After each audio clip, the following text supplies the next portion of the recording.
నిన్న ఏమైందంటే US embassy ఉందన్నమాట ఈ వార్ అవుతుంది కదా, అలీ ఖమేనీని చంపేసారు కదా ఇరాన్లో. సో ఏమైందంటే యూఎస్ఏ చంపేసిందని చెప్పేసి యూఎస్ ఎంబసీ మీద దాడి చేశారనమాట పాకిస్తాన్ జనాలు. పాకిస్తాన్ లోపల యూఎస్ ఎంబసీ ఉంటుంది. యూఎస్ ఎంబసీ అంటే ఏంటంటే పాకిస్తాన్ గవర్నమెంట్తోనే యూఎస్ గవర్నమెంట్ ఆ ఆఫీస్ ద్వారా కమ్యూనికేట్ చేస్తుంది అనమాట.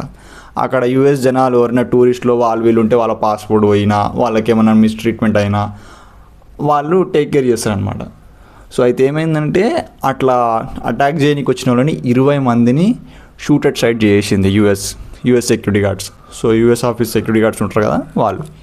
ఎందుకు చేసిరు మరి? పాకిస్తాన్ గవర్నమెంట్ ఏం అనలేదా? వాళ్ళ సొంత మనుషులే కదా అంటే, అసలు ఆ యూఎస్ కాన్సులేట్ అంటే ఏంటంటే, ఆ యూఎస్ ఎంబసీ అంటే ఏంటంటే, అది పాకిస్తాన్లో ఉన్నప్పటికీ అది యూఎస్లో ఉన్నంత పవర్ఫుల్ అనమాట. సో ఆ ఎంబసీ ఏదైనా సరే దానికి పాకిస్తాన్ గవర్నమెంట్ ప్రొటెక్షన్ ఇవ్వాలి.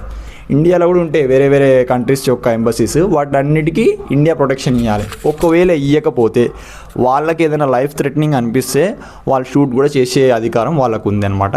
సో అట్లా 22 మెంబర్స్ని చంపేసింది యూఎస్ సెక్యూరిటీ గార్డ్స్ అయితే. సో అదనమాట న్యూస్. బాయ్.